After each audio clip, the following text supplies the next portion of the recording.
안녕하세요. 이번 영상은 팀 켈러 목사의 강연 시리즈 기독교를 다시 묻다 제3강 만족의 두 번째 이야기입니다. 앞선 일부에서는 직업과 성공, 사랑과 가족처럼 세상의 좋은 것들이 실제 기쁨을 주지만 인간 마음의 가장 깊은 갈망까지 완전히 채우지는 못한다는 사실을 살펴보았습니다. 그렇다면 이 채워지지 않는 갈망을 우리는 어떻게 다루어야 할까요? 욕망을 줄여야 할까요?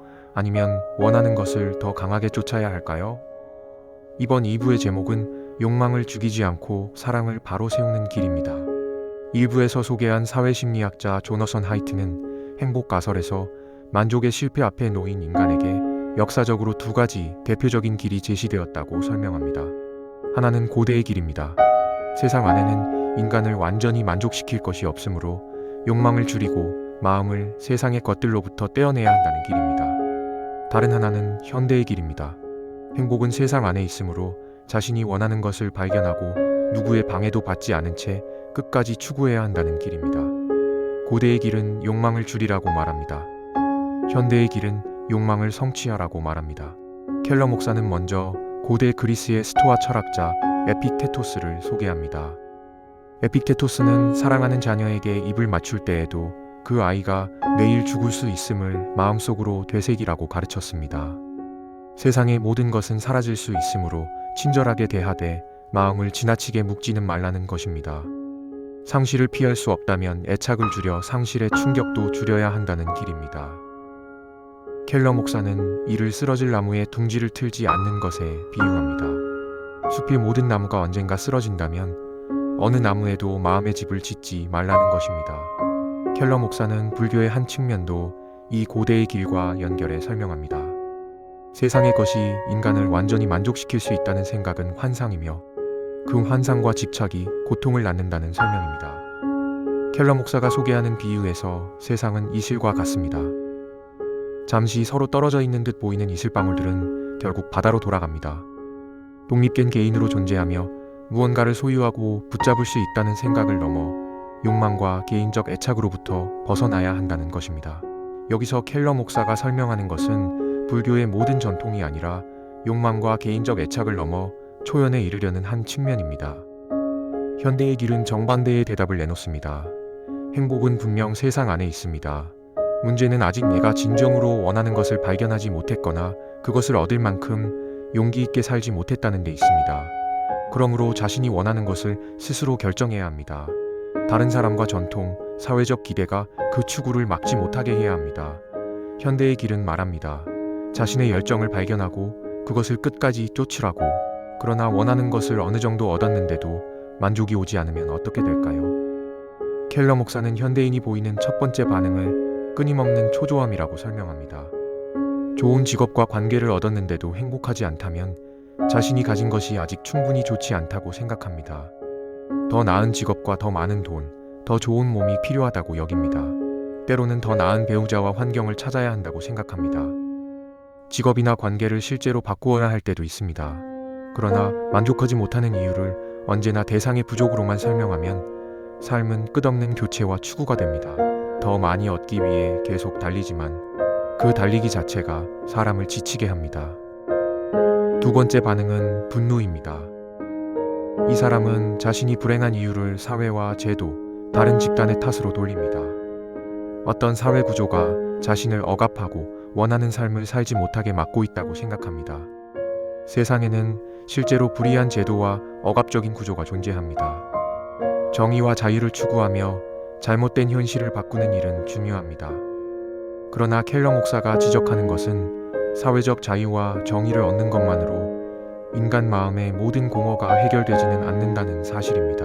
자유를 얻은 사람도 여전히 불만족할 수 있습니다. 정의는 반드시 추구해야 하지만 인간의 가장 깊은 갈망 전체를 책임질 수는 없습니다. 세 번째 반응은 자기 혐오입니다. 행복은 분명 세상 어딘가에 있는데 자신만 그것을 얻지 못했다고 생각하면 실패의 원인을 전적으로 자신에게 돌릴 수 있습니다. 내가 충분히 유능하지 않고 매력적이지 않으며 잘못된 선택을 했기 때문이라고 자신을 비난합니다. 우리에게 고쳐야 할 부분은 언제나 있습니다. 그러나 만족의 실패를 모두 자신의 무가치함으로 해석하면 마음은 매우 취약한 자리에 놓입니다. 켈러 목사는 이러한 자기 비난이 우울과 중독으로 이어지고 심한 경우 자살의 위험으로까지 나아갈 수 있다고 경고합니다. 그는 모든 정신건강 문제를 하나의 원인으로 설명하려는 것이 아닙니다. 만족하지 못하는 이유를 자기 존재 전체의 실패로 돌릴 때 생기는 위험을 말하는 것입니다. 네 번째 반응은 맹소입니다. C.S. 루이스는 이런 사람을 환멸을 겪은 현실주의자라고 불렀습니다. 한때는 사랑과 성공, 이상과 행복을 쫓았지만 시간이 흐르면서 자신이 찾던 것이 세상에 없다고 결론 내린 사람입니다. 그 뒤에는 더 이상 기대하지 않기로 합니다. 무지개를 좇는 것은 젊은 시절의 순진한 환상일 뿐이라고 말합니다. 마음 한편에서 달을 원하던 부분을 눌러버립니다. 기대하지 않으면 실망도 줄일 수 있기 때문입니다. 그러나 처음부터 마음을 떼어낸 고대인과 달리 현대적인 기대를 품었다가 냉소에 빠진 사람에게는 반복된 실망에서 오는 쓰라림이 남습니다. 마음은 상처받지 않기 위해 점점 굳어집니다. 켈러 목사는 독일 철학자 마르틴 하이데거의 관찰을 빌려 인간과 동물의 차이를 설명합니다. 동물은 생존하는 것으로 만족할 수 있지만 인간은 단순히 살아남는 것 이상을 원한다는 것입니다. 인간은 기쁨을 원하고 의미와 충만을 찾습니다. 자신의 삶이 가치 있고 중요하기를 바랍니다. 그런데 다시 실망하지 않기 위해 기쁨과 의미를 원하는 마음 자체를 죽여버린다면 어떻게 될까요? 켈러 목사는 그것이 인간을 다른 생명체와 구별하는 부분까지 억누르는 일이 될 수 있다고 말합니다. 상처받지 않도록 마음을 단단하게 만들 수는 있지만 인간다운 갈망과 사랑의 능력도 함께 굳어질 수 있습니다. 고대의 길은 상실을 피하기 위해 애착을 줄입니다. 그러나 그 과정에서 사랑의 깊이도 약해질 수 있습니다. 현대의 길은 원하는 것을 끝까지 쫓으라고 말합니다. 그러나 그 길은 초조함과 분노, 자기 혐오와 냉소로 이어질 수 있습니다. 그렇다면 욕망을 죽이지도 않고 욕망의 노예가 되지도 않는 다른 길은 없을까요? 켈러 목사는 그 답을 아우구스티누스의 삶과 가르침에서 찾습니다. 아우구스티누스는 북아프리카에서 태어나 성장한 뛰어난 지식인이었습니다. 그는 자신의 재능을 인정받고 사회와 지식 세계의 중심부로 들어가기를 원했습니다. 또한 지적 사회적 성공과 성적 쾌락을 통해 충만한 삶을 얻으려 했습니다. 그는 먼저 당시 북아프리카의 큰 도시였던 카르타고로 갔습니다. 그곳에서 교육을 받고 지식인 사회에 들어갔으며 자신이 원하던 쾌락도 경험했습니다. 그러나 마음은 만족하지 못했습니다. 카르타고가 충분하지 않다고 생각한 그는 로마로 향했습니다. 로마에서 더 영향력 있는 사람들을 만나고 권력의 중심에 가까워졌지만 내면의 공허는 사라지지 않았습니다. 마침내 그는 당시 제국 권력의 중심이었던 밀라노까지 나아갔습니다. 사회적 성공과 지적 명성의 정상에 가까이 다가갔지만 그곳에도 자신이 찾던 만족은 없었습니다. 그는 계속 중심부로 이동했지만 마음의 빈자리는 그대로였습니다. 그 무렵 아우구스티누스는 고대 로마의 정치가이자 철학자인 키케로가 쓴 호르텐시우스를 읽었습니다.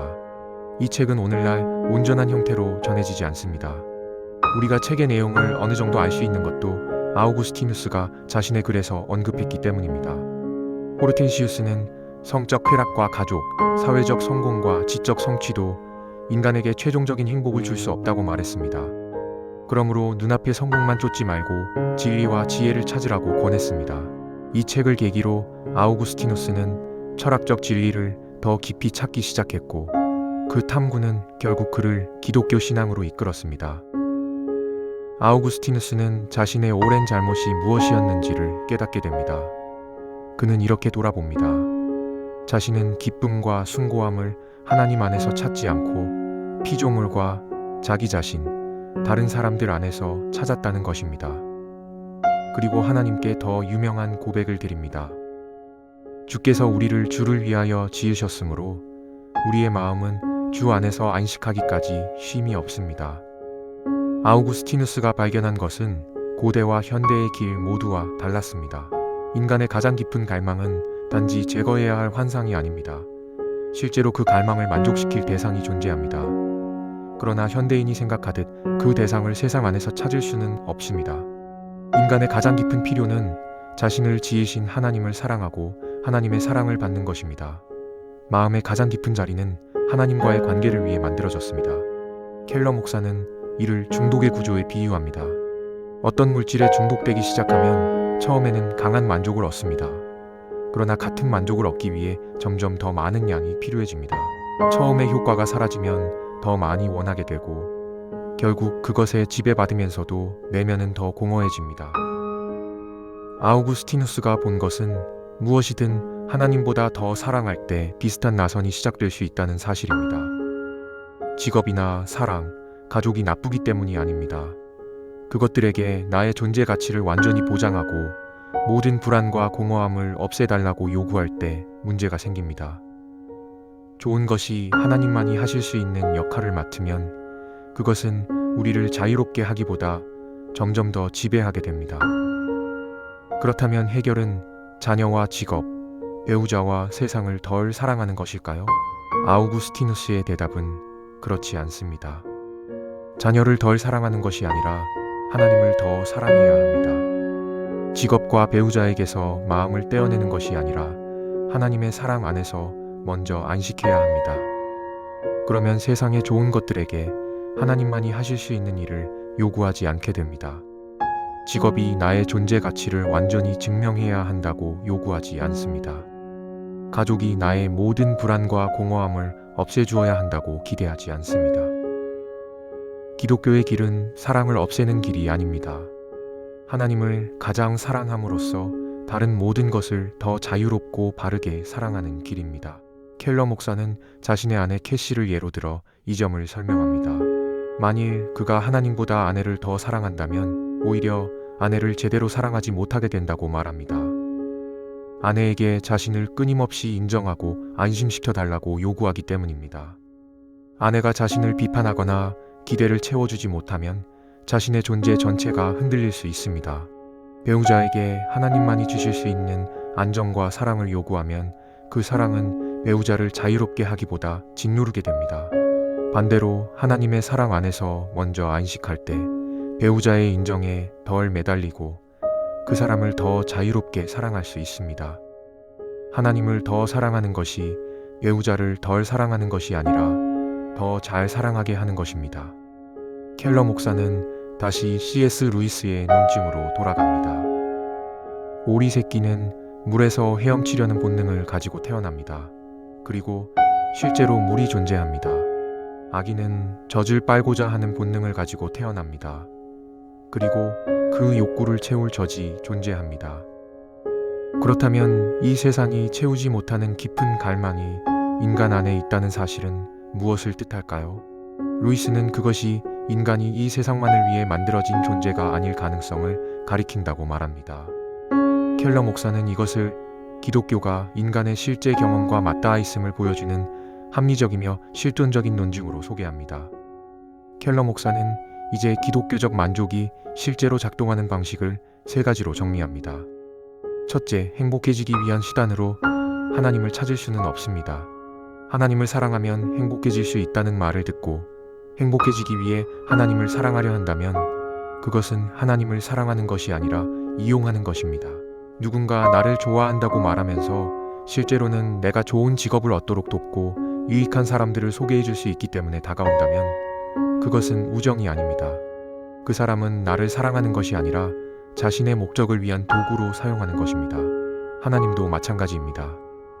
하나님을 행복과 성공을 얻기 위한 수단으로 삼을 수는 없습니다. 하나님을 그분 자신 때문에 사랑해야 합니다.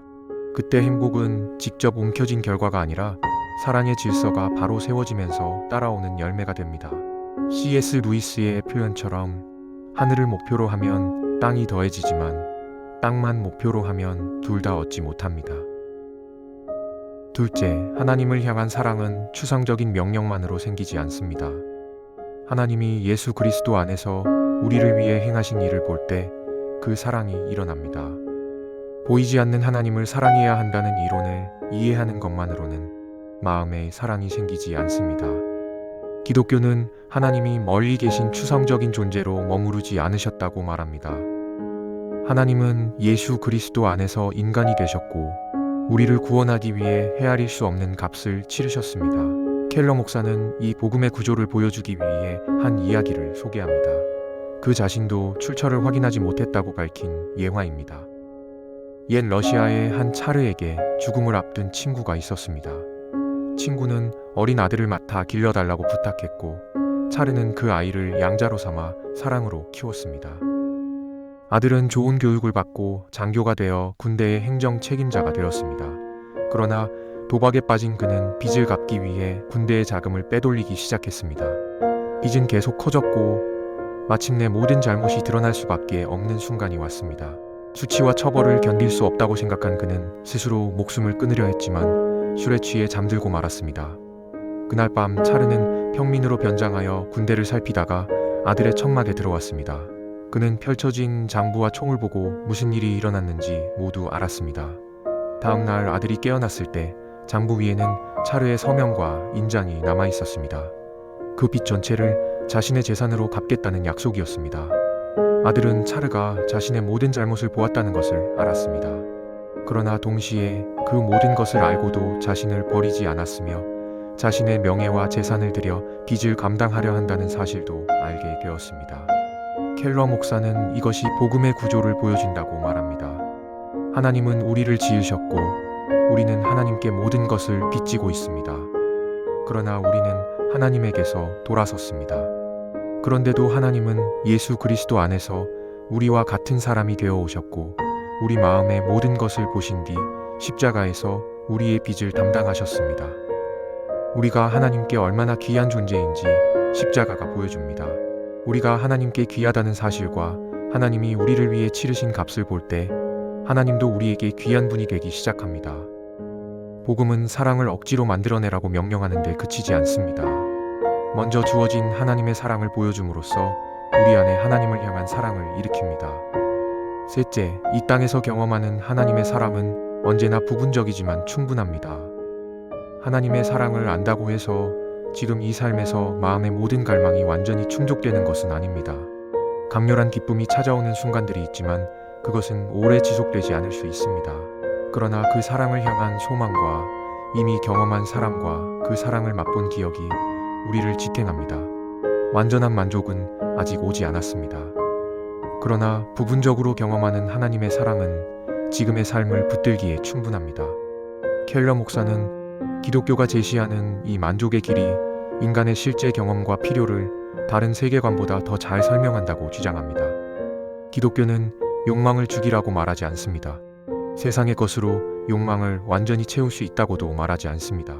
인간의 가장 깊은 갈망은 하나님을 향하도록 지음받았으며 예수 그리스도 안에서 먼저 나타난 하나님의 사랑이 우리의 사랑을 다시 세운다고 말합니다. 그렇다면 하나님을 사랑해도 깊이 슬플 수 있을까요? 만족을 얻기 위해 하나님을 사랑하는 것은 이기적인 일이 아닐까요? 다음 영상에서는 강연 뒤에 이어진 질문과 답변을 살펴보겠습니다. 다음 영상의 제목은 하나님을 사랑하면 정말 행복해지는가입니다.